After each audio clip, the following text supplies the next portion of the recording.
Hi,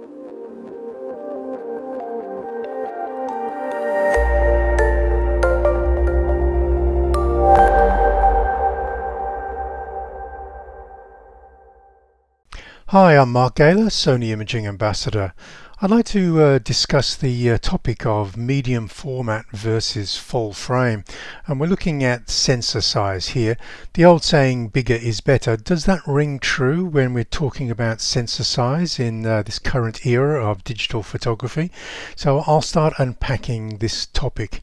Now, some people might wonder, as a Sony Imaging Ambassador, why I'm actually raising this topic, as Sony don't make any medium format cameras, but of course Sony do make the sensors. In fact, the vast majority of the sensors we see in the medium format cameras we currently see for sale. Now, I do have personal preferences, and I'll try and make those clear when I'm discussing this topic, but I'll try and stay as objective as possible, just giving you information to allow you to make up your own mind on this discussion. Now, for me, if you mention the topic of medium format, I think about the medium format cameras I owned and used during the analog era. Now, most commercial photographers would need a 35mm DSLR and also, I should say 35mm SLR, because D is for digital. So most photographers owned a 35mm SLR plus a medium format camera.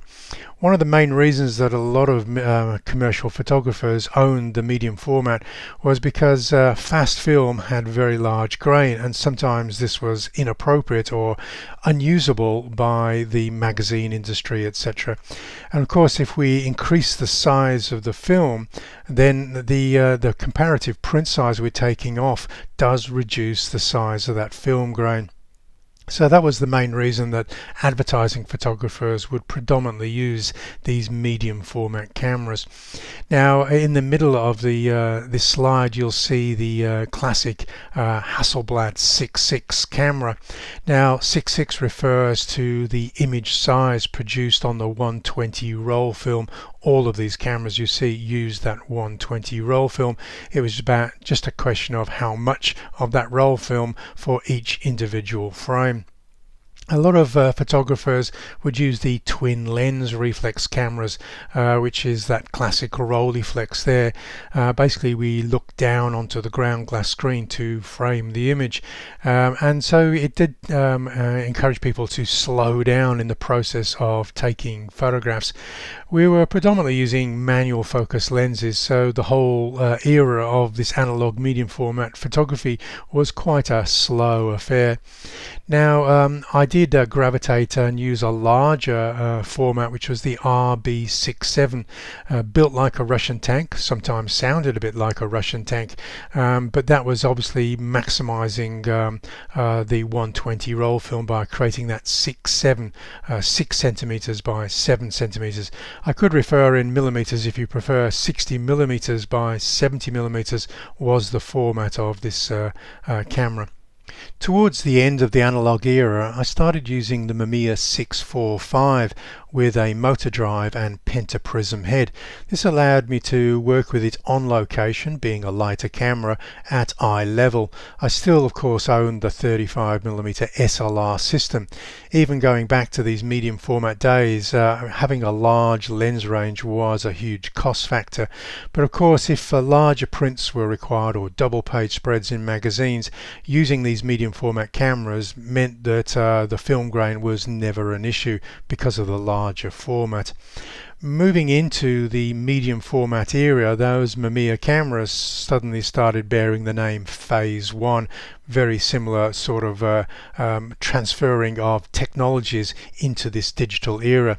Now, the early sensors, both in the DSLRs and these medium format, were CCD sensors, and the medium format still had that advantage: larger sensor, bigger dynamic range, lower noise issues.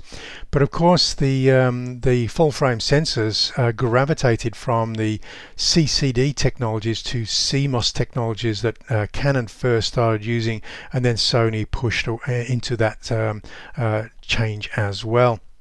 Now, these CMOS sensors allowed much higher ISO values to be used compared to these CCD sensors. So when a company like DxOMark were comparing the performance of these CCD sensors, medium format, which had been the kings of quality, if you like, compared to the full frame sensors, especially the backlit illuminated full frame sensors coming from Sony, which we first saw with the A7R2, we had an unusual era 10 years ago where that full frame sensor in a pocket camera had better image quality than that very expensive medium format digital camera. Now that $45,000 price tag I've put onto that phase 1 camera, the IQ180, was just for the sensor back. It didn't actually include the camera or lens. You were just buying the sensor back to put on your medium format camera. But of course we had that the RX1R camera using the sensor from that A7R2, which tested better for image quality than that CCD. The main failing of the CCD technology was you couldn't really push the ISO very high at all before the noise values started deteriorating rapidly. So I would often question at that time, was there a future in medium format? And of course there was, only because Sony threw medium format a lifeline by manufacturing medium format CMOS sensors. And so the cameras that we see today, the Hasselblads and Phase 1s, and now another range of cameras including Fujifilm, Pentax, are all pretty much using those Sony medium format sensors. There are exceptions, and I'll look at one of those exceptions shortly. So now we have 50 megapixel backs, still very expensive. Back in 2014, this 50 megapixel back using this Sony sensor was just under $35,000. You will be able to pick them much cheaper now. The value has been shaved off massively because medium format has been reducing in price massively over recent years, hence this discussion point that I'm raising now.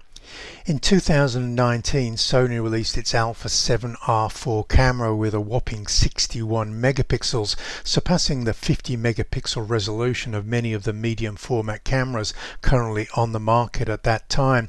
We did, however, have a Leica S2 camera with 64 megapixels, but that was still using the older CCD technology there, and we were only hitting the 12.2 stop dynamic range, and it was still only a 14-bit sensor. So the Alpha 7R4 really stacked up well with its 61 megapixels, 14.8 stops dynamic range, and also 14 bits, and really just a quarter of the price of that Leica S2 camera. Now Leica remedied this situation by releasing the S3 with a CMOS sensor in 2020, but that was a year after the Alpha 7R4, and of course a lot of the previous R cameras could possibly outperform the older Leica S2 model. So let's take a look at modern day medium format aspect ratios and sensor size. So they don't actually bear much resemblance to those older medium formats which I've been showing you, the 6.7, the 6.6, the 6.45. The modern affordable medium format sensors are actually closer in size to full frame than they are to that the Mamiya 6.7. And of course with that sort of square aspect ratio of these modern sensors, 4.4 by 3.3, if we crop that to the 3.2 aspect ratio, we lose some more of the megapixels, so we're down to just over 45 megapixels on those 50 megapixel sensors. So again, would you buy a camera that had 45.5 over 42.4 for the extra resolution? And again, that is a question you'd have to ask yourself. So the sensors I'll be looking at as we push forward will be those smaller of the medium format, the 4.4 by 3.3 centimeter sensors. These are opening up the medium format systems for people who don't want to invest those $35,000 in a medium format back. There is, first of all, there is a Pentax that we can look at. They actually call their camera 645Z. But of course it's not using the 645 sensor, it's using the smaller of the medium format sensors that Sony are offering. Now this system does date back to 2014. Now it does score very highly on DxOMark, and you will see this performance replicated by other camera manufacturers including Hasselblad, which also use the same sensor. So if we compare the image quality of this Pentax system, you will see that it can better the full frame. Not by a large margin. If you have a look at the A7R III, that scored 100, and the 645 Pentax scores 101. Now if you were to look at this comparison, and I'll put the link to this comparison in the info section below this video so you can look at the specifications in much greater detail, but you can see it's a very close race between these three cameras. And of course if we crop the aspect ratio of the two medium format sensors down to 3:2, we're looking at a difference between 42 and 45 megapixels, so the resolution is very close as well. Now if you look at that third category, sports, the two medium format cameras do very well. They better the score of the Alpha 7R II, but sports is a very odd category title for this. They're actually measuring high ISO performance, and it's not about sports at all, because the two medium format cameras I'm showing you here don't have phase detect autofocus. They have contrast detect autofocus, which is great for static subjects, but if a subject is moving, you really need that phase detect autofocus to be able to track a moving target. So one could say they don't have any sports capability at all. So the scores are slightly skewed in the medium format favor here if you are looking at a sports camera. If you were looking at any of these for sports, you would almost certainly choose the Alpha 7R III as the only camera that could track a moving subject reliably. If I look at some of those details, you will see I've listed some of them in red. These are areas of concern. If I've colored them yellow, then obviously this is an area of good performance. So yes, we have good performance from these two cameras using Sony's 50 megapixel sensor. It betters the 42.4 of that Alpha 7R III. Having said that, it's lower than the Alpha 7R4 at 61 megapixels. So, and I'll be starting to use the Alpha 7R4 as a comparison as we move forward, but for now I'll use the A7R III. We have a slightly better bit depth on the Hasselblad 50C there, which is 15 instead of 14. So this will give you a little bit of extra color fidelity. You may not be able to perceive that, but it is a slight edge there. One of the numbers that I've colored red right on the top of the Pentax chart is the 2014. I've seen little movement in the medium format sector since 2014 from Pentax, so I would be slightly nervous about investing in this system no matter how cheap it got if Pentax sees no future in investing future camera bodies and future lenses. The reason that there are so many red figures in the Pentax column is because it is an older 2014 camera. We have no face eye detect, no phase detect autofocus, 3 frames per second, no stabilization. It uses an optical finder, which some people might prefer, but if you've been used to using a digital electronic viewfinder, obviously that would be a step back. We've got a very low resolution monitor. We've got movie recording only in HD, no 4K movie recording, and we're using an older UHS card slot. Now with big files you definitely want, or it'd certainly be an advantage to have a UHS 2 card slot for faster writing of those files to the card. And of course for studio capability we would really like the camera to have Wi-Fi or Bluetooth, and the Pentax appears to have neither. It is the second most expensive offering because the Hasselblad, I've colored that one red, comes in at the most expensive price point, 5,750, more than double the price of the Alpha 7R3. Is it double the camera? That is something you would have to answer for yourself. But with some of those things, like you can't use this camera for sport because it's got no phase detect autofocus. It shoots at 2.3 frames per second. It's got no in-body image stabilization. Yes, it has some more of the modern features like UHS 2 card slot, but it still doesn't have 4K video recording. So there are some prices to pay for investing in a Hasselblad. As a second camera, that might be a choice, but as a primary camera or your only camera, there are considerations you need to think about. One of the considerations I put right on the bottom of the Hasselblad column there, which is the price of the standard lens. Now you have to use a negative crop factor here so the 65mm lens is as close to the standard 50mm focal length that I could find in their lens lineup, and it comes in at 2,750 for an f2.8 lens. Now if you compare that to the 50mm 1.8 at $248 from Sony, you realize you really have to look at those Hasselblad lenses, the price of those lenses, before you're thinking of building a Hasselblad system. Obviously that price point might be something or a step too far for you.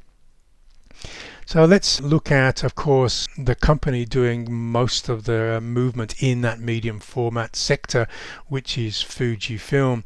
Now, Fujifilm don't have a full frame system. They have a very large expanded APS-C system, and they've sort of leapfrogged over the need for a full frame and moved into that medium format market. And they're doing most of the movement in this sector, and they are offering cameras at a price point we've not traditionally seen for medium format. So this is where I want to start comparing it with the Alpha 7R4. So given that the Fujifilm GFX cameras have a 50 megapixel and a 100 megapixel offering, I'm going to start using the higher resolution of the Alpha 7R4 compared to the Alpha 7R3 as a comparison point. So let's take a look at this comparison chart. Now there's a lot less colored red, so obviously you can already see that I'm less nervous about anybody sort of wanting to get into these medium format cameras. But of course, if we look under the GFX 50S2, new to 2021, you'll see that this camera still doesn't support phase detect AF, so it still is at a contrast detect only. So it's appropriate for photographers where their subjects are always still, but not really appropriate for photographers who record the moving subject. So for my own line of photography, where I'm going to events and parades and sporting events and shooting fast action and birds in flight, this camera is not really appropriate for any of that. It's more appropriate for landscape and portraits where your subject is static or being asked to be still. So that does need to be thought about quite carefully before investing in the GFX 50S. It has 3 frames per second, which, if obviously you're not doing sports or action, this is not going to be a matter of concern. Also in the video recording, it supports HD, that's 1080p, but not 4K. So this is left wanting in some crucial areas. If you're looking for a camera for all reasons, it's going to be good in certain areas, but not in others. If we cast our eyes over to the center column, the GFX 100S, then of course some of those issues have now disappeared. We also have 16 bit depth, which harks back to that higher bit depth that always used to be a domain of the medium format sensors. So that is going to be a great addition. And of course we have the higher resolution as well, 102 megapixels. So we're moving into new ground, which full frame cameras have not moved into. Its price point, $5,999, may seem expensive, but looking at medium format for a 100 megapixel sensor, I don't think that's a high price at all. So this is certainly going to have a lot of photographers looking at the medium format as a possible upgrade from full frame. So I will probably concentrate on the comparison between these two cameras. You can see it does do 4K movie recording. It has dual card slots, UHS 2. It's got a great tilt screen, high resolution finder, not as high as the Alpha 7R4 admittedly, but probably high enough. And so there doesn't seem to be anything amiss with the specs of that Fuji GFX 100. It even shoots at 5 frames per second, which is pretty good for a 100 megapixel camera, I have to say. There are, of course, advantages which I'm highlighting in yellow for the Alpha 7R4A released in 2021. It's still significantly cheaper than the Fuji 100 megapixel. It has a better AF system. It has more reliable face eye detect according to reports from early reviews of the GFX system. It has a higher resolution finder. It has a bigger lens range, and I'm going to be covering this in a little bit more detail because it's not really just the camera you should be looking at. You should be looking at the lens range you will be getting into if you do move into either full frame or medium format. And if we look at say the 63mm f2.8, it's not a ridiculously high price for that standard prime, and if we compared it to Sony's f1.2, that is a more expensive lens. But if you look at the full frame equivalent of medium format, you're only getting a 2.2 full frame equivalent aperture on that wide aperture lens there. Now, medium format, you should be able to get a greater figure ground separation, but only if you can get access to really wide aperture medium format lenses. So this is where I will go into more detail after this slide. This slide is really pitched at to get you to question how much resolution do you actually need. Now, 50 megapixels is more than enough for most photographers who don't do exhibition prints. But if you are doing exhibition prints, then of course that 102 megapixel sensor is going to come at a slight advantage. Now, the optimum printing resolution is actually often considered to be 240 pixels per inch. I've lowered that printing resolution slightly because with these very large prints, you're also inviting the viewers of the prints to take a couple of steps back to take in the whole print, and so you can get by with lowering the print resolution below 200 pixels per inch. So I would be quite comfortable at creating a 4-foot wide print from the Alpha 7R4. I actually have gone to a maximum of 6 feet on the Alpha 7R4, and so long as you step back a couple of steps from the print, they look absolutely fabulous. But if you're wanting absolute optimum print quality, then maybe that sits around the 4 feet wide mark for the Alpha 7R4. You're going to buy an extra 1 foot on that print size by having access to a 100 megapixel or 102 megapixel sensor. And I have lowered that print resolution a little bit more because it's a slightly larger print. You will be taking an extra half a step back to view the print from that camera. Now, if you've never printed more than 3 feet wide, then there is a question, well, do you need the resolution you already have? You know, because a 24 megapixel sensor is more than enough and gives you a lot of croppability for doing sports action. And I'll get into that in more detail in a future slide.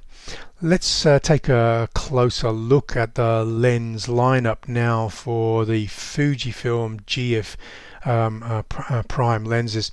Now there's 9 primes. Of course, Fujifilm will almost certainly add to the number of primes they're currently running, but we're going from 23 to 250 millimeters. Now we will need to apply a crop factor when we're looking at these lenses. So if you look at, for instance, the first row here, the GF 23mm f4 lens, it has a full frame equivalent of 18mm f3.1. Now the 3.1 is not a full frame equivalent in terms of exposure, it's a full frame equivalent in terms of depth of field or figure ground separation. Now medium format does have the capability to create a greater figure ground separation, and I did say that depended on having access to a wide aperture lens. Now an f4 ultra wide angle lens is not a hugely wide aperture, so we can better that with full frame lenses available for the Alpha 7R4. The 20mm f1.8 is just a fraction of that $2,500 asking price for the ultra wide angle Fujifilm lens, and it has a wider comparison aperture if we need that wide aperture for creating figure ground separation. If we wanted to create an exact match, we would probably move towards the Zeiss Batis 18mm lens, which has an f2.8 aperture, and even with the higher expense of the Zeiss Batis lens, we're still coming in at $1,000 cheaper than the Fujifilm lens we can see there. Now I won't go into every lens in this spreadsheet here. You can take a look yourself, but you'll find at every point the full frame lens is lighter and cheaper and has a wider equivalent aperture than the medium format offering. So this is certainly something to consider. Now, given that medium format can achieve a greater figure ground separation if you do have access to a wider aperture, it's not borne out if you can't get access to those wider aperture lenses. Let's go down to the portrait prime there, which I'm highlighting, the GF 110mm f2. This is a wide aperture medium format lens, so it has an equivalent full frame aperture of f1.6 at 87mm as the focal length equivalent. Now that's 2,799. If we look at the FE 85mm f1.4, you can see we have a wider equivalent aperture. It's $1,000 cheaper, and it's a much lighter lens as well. And of course there are offerings from, say, Sigma that are even cheaper and lighter than the Sony GM lens I'm offering here. So all in all, you're going to be looking at more expense to build a lens lineup. They're going to be heavier to carry around, and there's less lenses to choose from, especially as we don't have the option often to choose Sigma or Tamron lenses to ease the burden of the price point. You will predominantly be using the Fujifilm GFX lenses to build your medium format system here. If we look at the zooms, now there's not many offerings. I think there's 4 in total because Fujifilm have just recently added a new one. There is a good deal of overlap in these 3 zooms as well.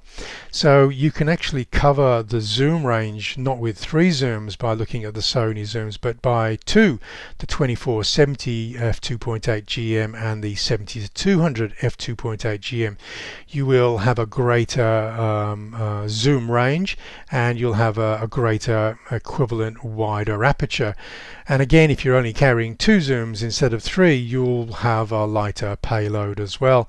So again, you'll be saving money and saving on weight if you're carrying those lenses around.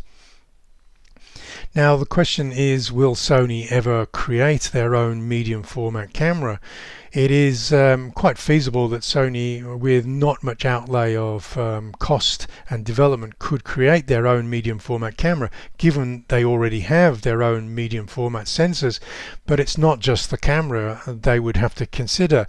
It's the fact that they have a very extensive system built around their E mount, often something they call the one mount, because it covers their APS-C cameras, their full frame cameras, and their professional movie cameras as well. So and the lenses can move between systems. So as you know, we can use APS-C lenses on full frame cameras, full frame lenses on APS-C cameras, and we can move those lenses over to the Cine cameras as well. If they're going to have any hope of building a system it is going to be a long process in building an extensive lens support system around their own medium format camera. And remember, this is a niche market. Fujifilm are using this system because there are, as you can see, there are very few affordable alternatives to the Fujifilm. Yes, there's the Hasselblads, but the Hasselblads can't compete really with that Fujifilm 100 megapixel camera in terms of what that Fujifilm can offer. So we are looking at possibly just one medium format camera that I would consider, and even then I would only consider it as a second system to my full frame system. Now, the other thing that one might like to consider, if that 100 megapixel medium format is enticing, is yes, we have 60 and 50 megapixel resolutions from the full frame at the moment, but what's to say that Sony won't go higher in the future? And of course, there are new developments in 2021 that we also need to consider, like Adobe's super resolution feature, which is part of their enhance feature, which uses AI algorithms for upsampling images, which DP Review have said it is absolutely amazing technology for improving the resolution of files. Now, this doesn't increase the resolution of your file by a little bit, it quadruples the total pixel count. So a 12 megapixel file becomes a 48 megapixel file, and a 50 megapixel file becomes a 200 megapixel file. So if you are only occasionally requiring the ability to create an exhibition print that is 5 or 6 feet on the longest dimension, then maybe this enhance feature, the super resolution feature, will come to your rescue without investing in a completely new medium format system. And of course, there are the pixel shift multi-shooting features for the Alpha 7R3, Alpha 7R4, Alpha 1, where we can increase the resolution by the sensor just shifting one pixel over a sequence of 4, 8 or 16 images to improve the detail and also total resolution. Now, you might say, or some might say, but this is only a studio only feature. But I've used this successfully on location. Yes, you might have to do some clever fancy footwork in Photoshop if there's been any movement, such as the leaves moving on the trees or clouds moving in the sky. This will create unpleasant artifacts, but you can, with a little bit of masking work, cut through to the fine detail that is completely static on those files. And again, if you do spend 10 minutes on a file instead of investing in a completely new system, maybe that is something that you want to entertain the idea of, to save the total cost that you would incur by investing in a completely second system. So that concludes my discussion around comparing medium format with full frame. I do obviously lean towards that Fujifilm 100 megapixel as pretty much the only viable alternative for cost and performance. Yes, there are larger medium format sensors still available that you can invest in, say with the Hasselblad system, but you will be spending in excess of $35,000 just to get into the resolution, and that's before you start buying into those expensive Hasselblad lenses. So is there a future in medium format? It would appear that Fujifilm believe there is, and if Sony keeps continued supporting it by releasing new medium format sensors with phase detect autofocus and 4K video recording, yes, of course there will be a future in medium format. But of course the now that we've got the A1 and the Alpha 7R4, the difference in quality is quite small, and so you are really having to think carefully about buying in to that extra little bit of quality and putting out quite a lot of investment to get it. Okay, so hopefully you've enjoyed this discussion, and as always, just put any comments that you have in either the video below or on the patreon.com, and I'll get back to you as soon as I am able.